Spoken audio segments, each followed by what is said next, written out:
Doctor Baba Saheb Ambedkar open university.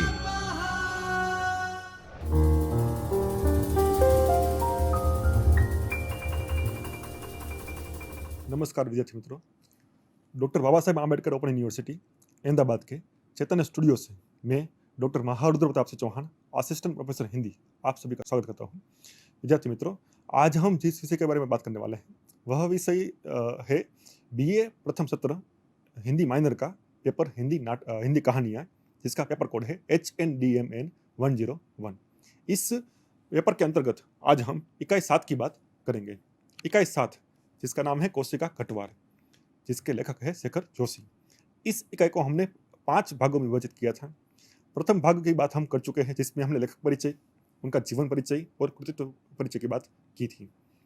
फिर है भाग 2, जिसमें हमने नई कहानी आंदोलन की पृष्ठभूमि, हिंदी साहित्य में नई कहानी आंदोलन के प्रमुख रचनाकार, नई कहानी की विशेषताएं और नई कहानी आंदोलन में शेखर जोशी का योगदान, यहाँ तक बात हम कर चुके हैं।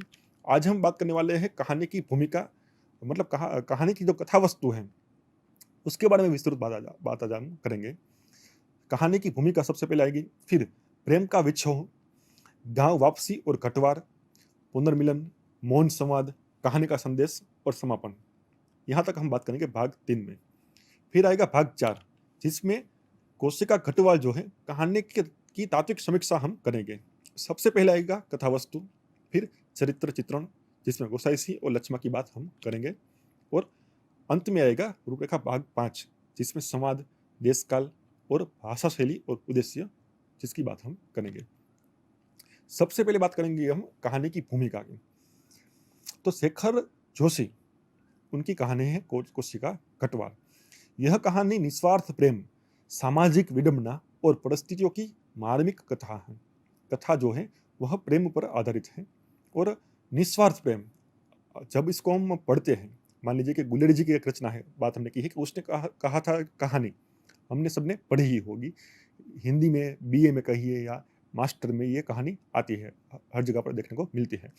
तो उसने कहा था जो कहानी है वह एक निश्चल प्रेम, निस्वार्थ प्रेम की कहानी है। उसी प्रकार उसका संकेत हमें यहाँ पर भी मिलता है। यह जो कहानी है कोशिका कटवार, वह निस्वार्थ प्रेम की कहानी है। ग्रामीण जीवन शैली और पहाड़ी संस्कृति की झलक इसमें देखने को मिलती है।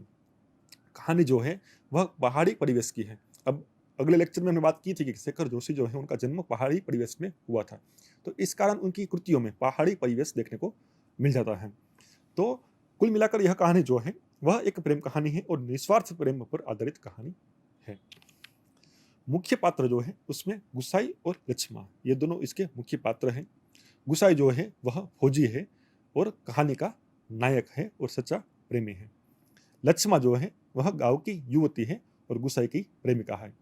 लक्ष्मा के पिता ने जात पात और सामाजिक सीमाओं के कारण विवाह से इनकार कर दिया।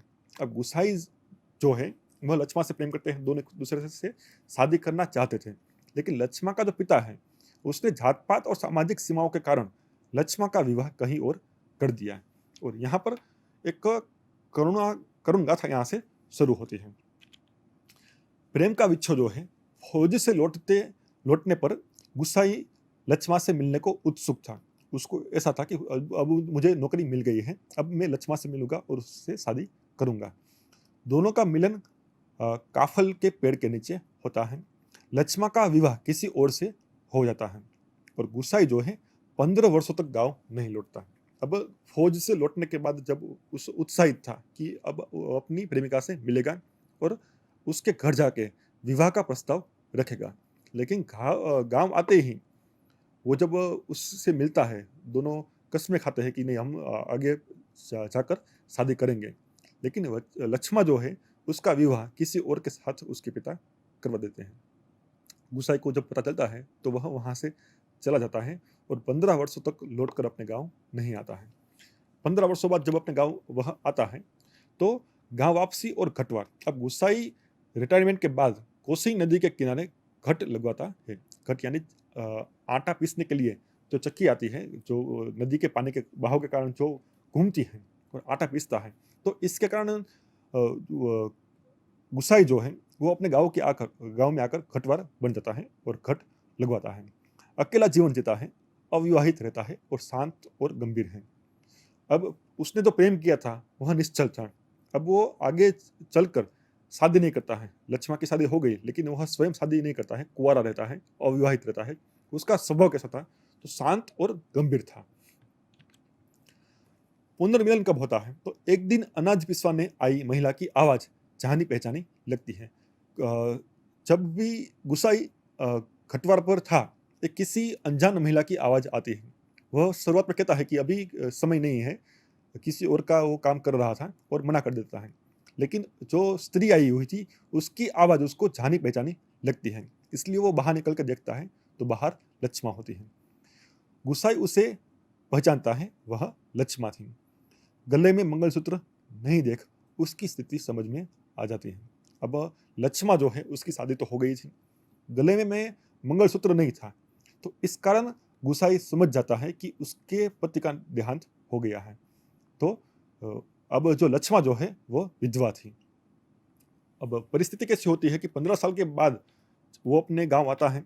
उसको ये ज्ञात भी नहीं था कि लक्ष्मा उसको फिर से वहां पर मिलेगी, क्योंकि वो तो अपने ससुराल होगी।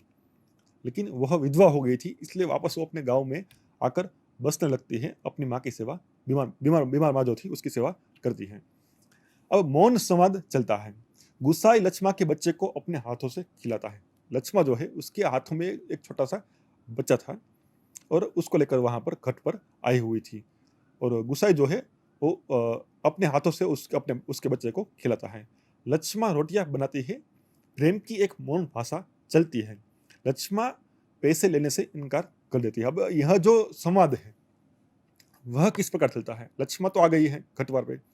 शेखर जो गुसाई है उसने पहले मना कर दिया कि अभी मेरे पास समय नहीं है, लेकिन लक्ष्मा की स्थिति को देखकर, जांच कर, वो कहता है कि पहले उसका काम कर दूं। जब तक वह काम कर रहा है, आटा जब तक पीस रहा है, तब तक वो उसके बेटे को कहता कि एक रोटी इसको खिला दो। भूख के मारे वह रो रहा था। तो गुसाई जो है वह उसको कहता है कि इसको रोटी खिला दो। लक्ष्मा मना करती है कि नहीं, वो खाकर ही आया हुआ है। वह झूठ बोलती है, लेकिन गुसाई समझ जाता है कि नहीं, ये झूठ बोल रही है और अपने हाथों से बच्चे को खाना खिलाता है। फिर दूसरी रोटी बनाने के लिए लक्ष्मा खुद रोटी बना लेती है और प्रेम की एक मौन भाषा यहाँ पर चलती है। अंत में जब लक्ष्मा वहां से जाने लगती है तो दोनों एक दूसरे को तकते हैं।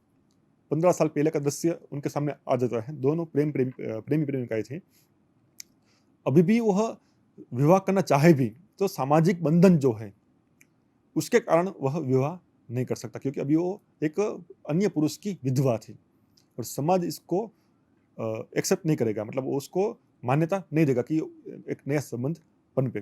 विधवा विवाह तब तक नहीं चल रहा होगा।